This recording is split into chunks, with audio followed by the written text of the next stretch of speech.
Hello everyone, তোমাদের একটা নতুন ব্লগে সবাইকে স্বাগতম। এখন বাজে বিকেল 4:30। ব্লগটা শুরু করছি এখান থেকে। আমরা বেরোচ্ছি, আমি আর শুভম বেরোচ্ছি শুভমের একটা জিনিস কিনতে। অনেক দিন পর একটা বড় ব্লগে আসলাম।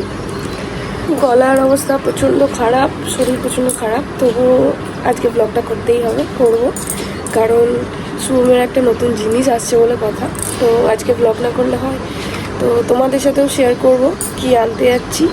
তো চলো দেখতে থাকো কি যাচ্ছি। আর এই যে শুভম একটু কাজ করছে, চলো তোমাকে দেখাই। শুভম রেডি হয়ে গেছে বেরোবার জন্য, তার আগে খুচকাজ কিছু কাজ করছে।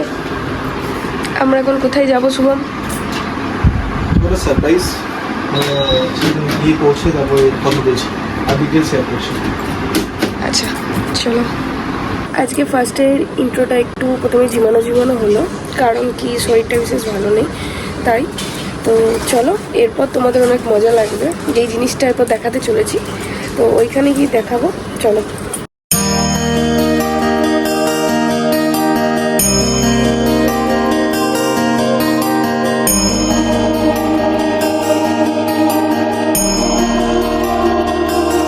তার আগে চলে এলাম, ওষুধ নিয়ে নিলাম, তারপর এরপর বেরিয়ে যাবো। তো ফাইনালি আমরা চলে এসেছি আইটি বাজারে, এখান থেকেই সেই জিনিসটা কিনবো। তো চলো, ভেতরে শুভম গেল আগাপুরের আইটি বাজার। তো চলো ভেতরে গিয়ে দেখাচ্ছি কি কি কিনছি। শুভম দেখিয়ে দাও কি কি নিচ্ছি। এই তো আমি দেখিয়ে দিলাম, এবার যে যারা বোঝার তারা বুঝে যাবে। অলোক দা, ওর ক্যামেরার ভিডিওটা দেখেছিলে? ওর ক্যামেরার ভিডিওটা দেখেছিলে? হ্যাঁ, বাপরে ওটা বিশাল গেছে। ওর প্রত্যেকটা জার্নির ভিডিও যদি ও করে ও তাড়াতাড়ি বিশাল যাবে। হ্যাঁ হ্যাঁ, আমি তো বলি তো ওটা নিজের দোষে করবে না। আর জার্নি ভিডিও তো তো এমনি হয়ে যাবে, ভিডিও বানিয়েছে এ করেছে তাহলে ফটোগ্রাফি করতে হতো না।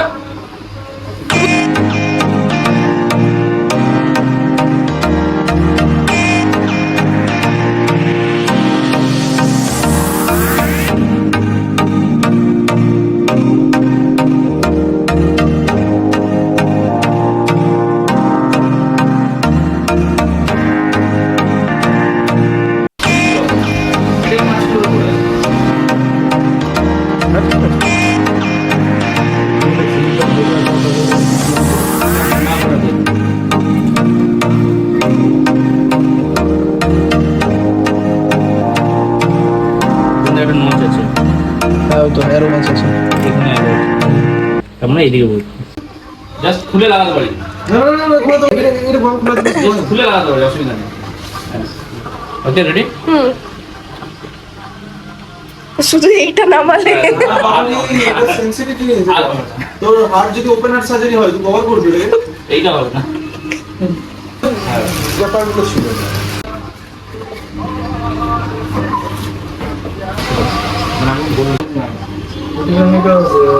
আমি এক্সপিরিয়েন্স নিয়ে বাড়ি কাজ করব।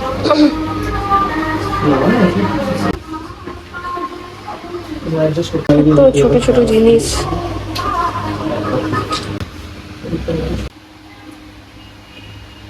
কেন বলতে এটা মাদার মধ্যে কি দিলে এটা খুলতেই হবে। ও এরকম হবে যে ডিকচাক হবে? করলেই হবে, যেরকম চাইবি সেরকম হবে। তাহলে মাঝে মধ্যে আমার নাচতে ইচ্ছে করবে, তবে নাচিয়ে দেবো, দিয়ে ওরকম চালিয়ে দেবো, দিয়ে নাচবো। তোমার কেমন লাগছে সিপিও অ্যাসেম্বল আনবক্সিং কইরা? ভালো লাগছে, নতুন নতুন কোম্পানি যখন কাজ করবো তখন আরো বেশি ভালো লাগবে। তো এটার কি দামগুলো মানে রিভিল করা যাবে না? দামটা বলা যাবে না, দাম মেন কি হবে, জিনিসপত্র ইকুইপমেন্ট হচ্ছে সবচেয়ে কথা। এই না, তাহলে জানতে পারতো অনেকে যে তাদের হেল্প হতো। অ্যামাজন করলেই লোকে জানতে পারবে। যেমন আমরা মাদারবোর্ড ইউজ করছি অরাস Z790 মাদারবোর্ড, এগুলো অনেক কিছু ফিচার্স আছে, সেগুলো দেখাবো পরবর্তীকালে। আচ্ছা, টোটাল বাজেটটা কত পড়লো সেটা বলো। পরে শেষে বলছি। এই আমি যে এত শরীর খারাপের মধ্যে আসতেছি, এসে পরে ভিডিও করতেছি, তো সবাই হ্যাঁ তো করতেছি, তো সবাই একটুখানি তো সবাই একটু বেশি বেশি করে লাইক করবে। সব ভন্ডুল করে দেবে ব্যাস। কম্পিউটার অ্যাসেম্বল করছে, জানি না কোথায় কি লাগাতে হবে। এরে সব গল্প।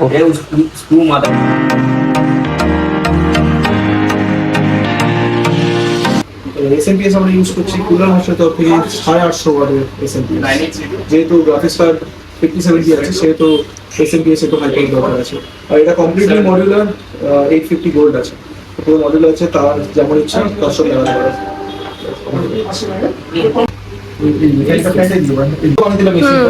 মেশিনটা বলতো কত কমে বাড়িয়ে দিয়েছিল, এখন অব্দি স্টিল নাও চলছে এত সুন্দর। 3 বছর মানে হয়ে গেল, হ্যাঁ 3 বছর হয়ে গেছে। হয়ে গেছে। এই হচ্ছে তার দেখ এতে তো হলো মডেল। আমি পুরো তার লাগাবো না। তো আমরা এখানে র্যাম ইউজ করছি জিস্কালের 7600 মেগাহার্জ DDR5 এর র্যাম, যে অলগদা দুটোই বার করেছে। কমপ্লিট ARGB আর পুরোটাই কিন্তু মাদারবোর্ডের সাথে সাইনিংস হয়ে যাবে। চলো ইনস্টল করা যাক।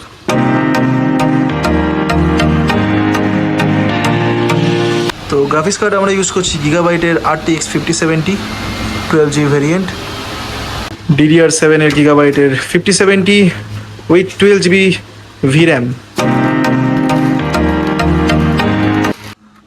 তো গ্রাফিক্স কার্ড ইনস্টলেশন কমপ্লিট হয়ে গেছে, এবার কেবলের পালা।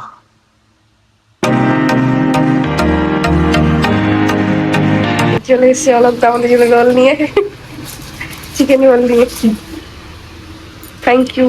ওয়েলকাম। তারপর কত মাথা কামাবি এই তিনটে হয়ে গেছে বল দেখি ছাড় তুই কমপ্লিট হয়ে গেছে, এবার তো পাওয়াটা আমরা বুঝতে পারবো।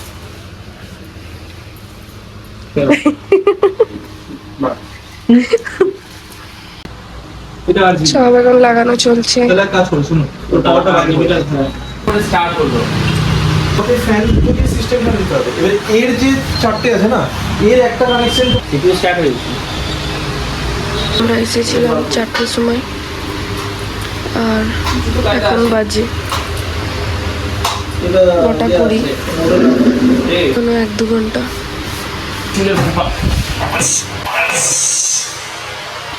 তো পুরো কেবল ম্যানেজমেন্ট হয়ে গেছে, আর এই যেটা চুলের গোচ্ছা পুরো খোপা হয়ে গেছে এটা পেছন দিক দিয়ে, আর সামনে থেকে কেবল ম্যানেজমেন্ট কিছুটা এরকম দেখতে হয়েছে। এই দুটো কুলারে যাচ্ছে, এই পিসিএম কেবলটা কিছু করবার নেই, এটার জন্য আমাকে আলাদা করে অ্যাটাচমেন্ট কিনতে হবে। বাকি তো সব ঠিকই আছে, বাকি কোনো অসুবিধা নেই। চলো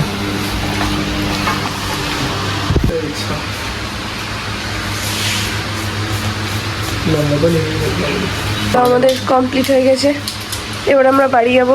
কটা বাজে? 10:05। 10:05। সেই মনিটরের বক্সের মতো লাগে। আমরা চলে এসেছি সিপিইউটা নিয়ে ঘরে। আর এবার বলো কত নিল? ওভারঅল টোটাল 2 লাখ মতো পড়েছে, অনলি সিপিইউ সব কিছু নিয়ে। বাকি ইন্ডিভিজুয়াল দাম তোমরা অ্যামাজন দিয়ে পেয়ে যাবে, তবে অফলাইন একটু বেশি পড়ে, কিন্তু যে সার্ভিসটা পাওয়া যায় সেটাও সেটাকে এবার অ্যাসেম্বল করি, তারপরে আপডেট করি। তো এর থেকে কি বুঝতে পারলে তুমি বলো, কি বোঝা গেল এর থেকে? সেরকম কিছু বোঝা গেল না, বোঝা গেল যে প্রচুর খরচা জিনিসপত্র। না এইটা নয়, এইটাই বোঝা গেল যে দাঁড়াও বলছি, ফ্যানটা নেবাই নাহলে আওয়াজটা নয়েজ আসছে। তো এর থেকে বোঝা গেল যে পরিশ্রমী হচ্ছে মানুষের আসল চাবিকাঠি, আচ্ছা, যেটা মানুষ নিজের পরিশ্রম করে এই মানে এত বড় বড় স্বপ্ন বলো ইচ্ছাগুলো কয়েকদিনের মধ্যে পূরণটা মানে করতে পারে। মানে যেটা তুমি মানে নিজের ইয়েগুলো পূরণ করছো, ইচ্ছেগুলো আস্তে আস্তে। আরেকটা ব্যাপার আছে যে ফটোগ্রাফি বহুত কস্টলি। যারা ভাবে যে ফটোগ্রাফি যদি শুধু ছবি তোলার জন্য এত টাকা নিচ্ছি, তো সেটা ভুল। শুধু ছবি তুললে হয় না, তার পেছনে এত তো ইনভেস্টমেন্টও আছে, হিউজ। একদমই তাই। আর মানুষ চাইলেই নিজের ইচ্ছে নিজে সবকিছু পূরণ করতে পারে। তো আজকের জন্য এইটুকুই। কেমন লাগলো ব্লগটা সবাই জানিও, লাইক শেয়ার করবে সবাই, আর ভরে ভরে কমেন্ট করবে।